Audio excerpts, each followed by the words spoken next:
नमस्कार मित्रों, जय श्री महाकाल। आज का यह जो अनुभव है ये परि साधना का एक बहुत ही दिव्य अनुभव है, जिसमें कि बाकायदा साधक ने परि के प्रत्यक्ष दर्शन प्राप्त किए। और साथ ही साथ में जिस तरह हम बात करते हैं कि साधकों ने अप्सराओं को प्रकट करके अप्सराओं के साथ संभोग किया, कई ऐसे दिव्य महात्मा जन हैं जिन्होंने योगिनी तक को प्रकट करके योगिनी को अपनी प्रेमिका स्वरूप में सिद्ध किया। तो इसी प्रकार की यह घटना है कि साधक ने एक परी को प्रत्यक्ष करके परी को अपनी प्रेमिका रूप में रखा। तो आइए मित्रों, ये अनुभव हम आरंभ करते हैं। मित्रों, यह जो अनुभव है ये एक ऐसे साधक का है जो कि इस्लाम धर्म को भी मानते हैं और हिंदू धर्म को भी मानते हैं। और यह जो व्यक्ति हैं ये मुसलमान हैं। इनका नाम हम यहाँ पर नहीं बताएंगे क्योंकि ये जो अनुभव हैं ये प्रत्यक्ष दर्शन के अनुभव हैं, इसीलिए। तो मित्रों, ये जो साधक हैं ये दोनों ही धर्मों को मानते हैं और दोनों ही धर्मों की सिद्धि साधनाओं को ये साधक करते हैं। इसी प्रकार क्या हुआ कि मित्रों, सर्वप्रथम यह जो साधक थे इनकी इच्छा यह थी कि इन्हें परी के प्रत्यक्ष दर्शन हो, और इससे पूर्व इन्होंने बहुत सारी साधनाएं घर में की थीं अपने गुरु के मार्गदर्शन के अनुसार, लेकिन कभी भी इन्हें किसी शक्ति के प्रत्यक्ष दर्शन नहीं हुए थे।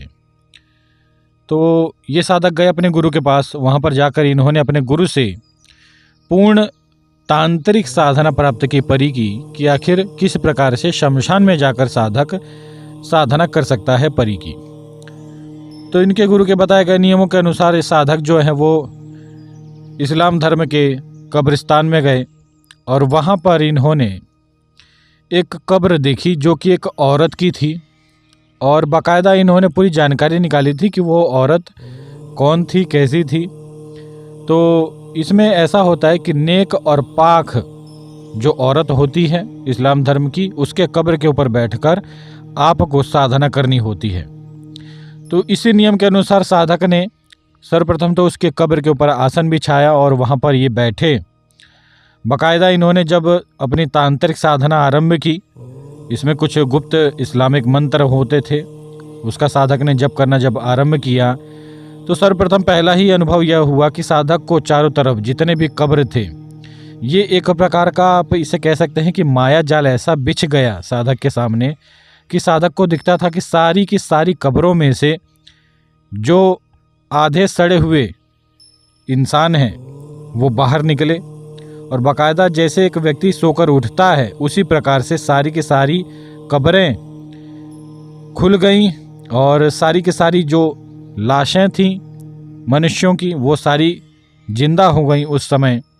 और सभी निकल कर, यानी कि जितनी भी कब्रें थीं सभी की आत्माएं, सभी की जो भी लाशें थीं सड़ी हुई, वो सब बाहर निकल कर इन्हें ही घूरने लगी। ये एक प्रकार का पूरा माया जाल था साधक के सामने। इसे आप सत्य न माने क्योंकि ये साधना का एक अनुभव मात्र है। तो साधक को ऐसा दिखने लगा कि सारी की सारी कब्रों में से वो जो लाशें हैं वो बाहर निकलकर इन्हें ही देखने लगी। ये पूर्ण रूप से एक बहुत ही भयंकर अनुभव था। साधक को ऐसा लग रहा था मानो हार्ट फेल के कारण, ठीक है, दिल का दौरा इन्हें ना आ जाए घबराहट के कारण।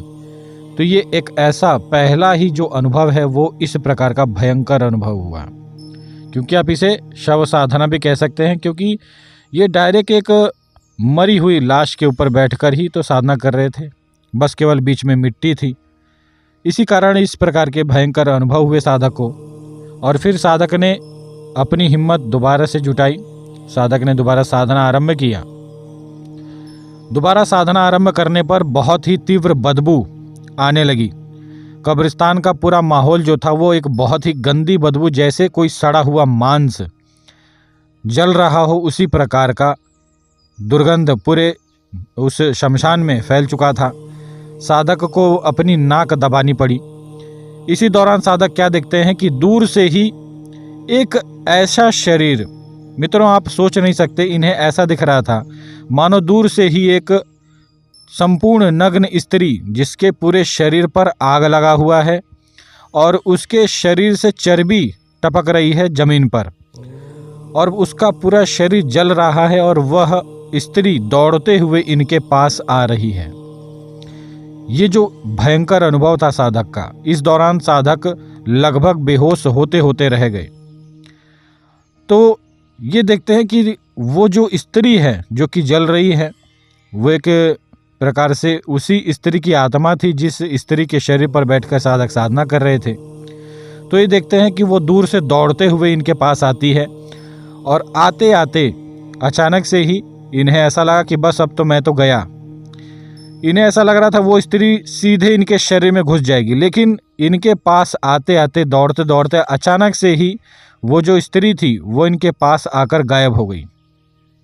इस अनुभव से जब ये अनुभव हुआ तो साधक को लगभग मूर्छा आने वाली थी, क्योंकि ये जो अनुभव था ये बहुत ही भयंकर था। इस अनुभव के बाद साधक की जो मानसिक स्थिति थी वह पूर्ण रूप से खराब होते होते रह गई। ये साधक कह रहे थे कि मैं उस समय, मुझे ऐसा लग रहा था मैं तो पागल हो जाऊंगा।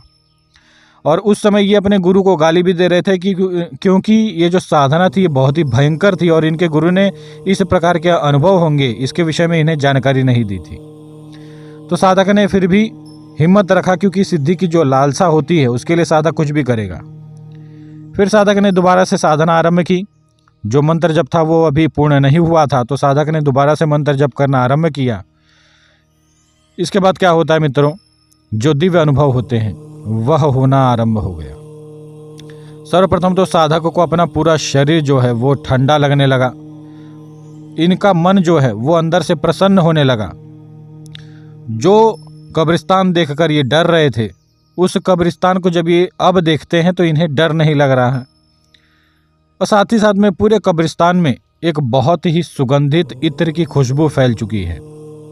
ये अनुभव लगभग रात के 2:30 बजे इन्हें होना चालू हो गया। इस अनुभव के बाद इन्हें लगा कि अब शायद शक्ति मुझे सिद्ध हो जाएगी। साधक ने मंत्र जप आरंभ ही रखा। मंत्र की जो संख्या थी, जो निश्चित संख्या थी, वह पूर्ण हो चुकी थी, लेकिन फिर भी साधक को शक्ति के प्रत्यक्ष दर्शन करने थे, इसलिए साधक ने मंत्र जप आरंभ रखा। मित्रों, साधक देखते हैं कि धीरे धीरे वह जो कब्र थी, उसी कब्र में से एक बहुत ही सुंदर पाक सफ़ेद रंग की आत्मा निकलती है और वह एक स्त्री की आत्मा थी। वह जो आत्मा थी वो बहुत ही सुंदर और इतनी नेक थी दिखने में, क्योंकि ये जितने भी वचन हैं ये साधक के हैं। साधक कहते थे कि गुरुजी वो जो आत्मा थी वो इतनी पाक थी कि उसे देखने पर ऐसा लगता था मानो दुनिया भर का नूर उसके चेहरे में है। तो इस प्रकार से साधक ने बताया। और साधक कहते थे कि वो बहुत ही खूबसूरत थी और बाकायदा जो इनके भगवान होते हैं यानी कि अल्लाह, उनकी पूरी शक्ति उसके अंदर दिखती थी। साधक ने बताया कि उस दिन इन्होंने उस परी के साथ संभोग भी किया था। बाकायदा इन्होंने उस जब वो परी इनके सामने आई तो साधक ने वचन लिए और वचनों के साथ साथ अंत में परी ने कहा कि तुझे मुझे मेरे साथ संभोग भी करना होगा। इस दौरान साधक ने उसी कब्र के ऊपर ही बैठकर उस परी के साथ संभोग किया। जिस प्रकार से एक भैरवी साधना होती है उसी प्रकार से साधक ने उस परी के साथ संभोग किया। यहाँ पर बाकायदा उसका वीर्यपात भी हुआ। और इस संभोग के बाद साधक कहते हैं कि परी ने लगभग 1 लाख रुपए वहीं पर प्रकट करके साधक को दिए थे। तो ये जो अनुभव है ये वास्तविक अनुभव है और सच्चा अनुभव है। जो साधक तांत्रिक साधनाएं करते हैं वे सभी इस प्रकार के अनुभव से अवश्य ही जानकारी रखते होंगे, उन्हें इस प्रकार के अनुभव हुए होंगे। और जो लोग शमशानिक साधनाएं करते हैं वे लोग जानते हैं कि एक ही दिन में शक्तियां सामने आती हैं, केवल आपके अंदर हिम्मत होना चाहिए। तो यह जो अनुभव था मित्रों, यह आज का जो दिव्य अनुभव था, इस अनुभव के बाद आपको क्या सीख मिली है इस विषय में अवश्य हमें कमेंट बॉक्स में बताएं। और साथ ही साथ में यह जो परी जब साधक को सिद्ध हो गई तो साधक ने बाकायदा इस परी की सहायता से बहुत सारे तांत्रिक कर्म किए। बाकायदा ये जो परियां होती हैं मित्रों, ये हर प्रकार का कर्म करती हैं। तांत्रिक कर्म के जितने भी षटकर्म होते हैं वो सारे षटकर्म परियां करके देती हैं, आपको धन ला कर देती हैं। यदि आप भी परी की सिद्धि प्राप्त करना चाहते हैं तो आप मुझसे जुड़ सकते हैं, ठीक है। बाकायदा जो परी का नियम है, परी का साधना पद्धति है, मैं आप सभी को बताऊंगा। तो जो भी साधना सिद्धि करना चाहता है आप सभी व्हाट्सएप पर जुड़ सकते हैं। जो लोग दिव्य दृष्टि के पीछे पड़े हैं या फिर जिनको दिव्य दृष्टि जागृत करनी है, जो लोग शक्तियों को देखना चाहते हैं, वो लोग मेरे निःशुल्क दिव्य दृष्टि ग्रुप में शामिल हो सकते हैं। मेरा जो ग्रुप है वो निःशुल्क है, उसमें पैसे नहीं लिए जाते और आपको आप किस प्रकार से दिव्य दृष्टि जागृत कर सकते हैं इस विषय में संपूर्ण जानकारी दिया जाता है। और जो दिव्य दृष्टि का ग्रुप का लिंक है वो आपको मेरे इसी वीडियो के डिस्क्रिप्शन में मिल जाएगा, तो वहाँ से आप उस लिंक को क्लिक करें और ग्रुप में ज्वाइन हो जाएं। तो आज के लिए इतना ही। जय श्री महाकाल। इस अनुभव को सुनकर आपको क्या सीख मिली है इस विषय में अवश्य अपना राय हमें दें। जय श्री महाकाल।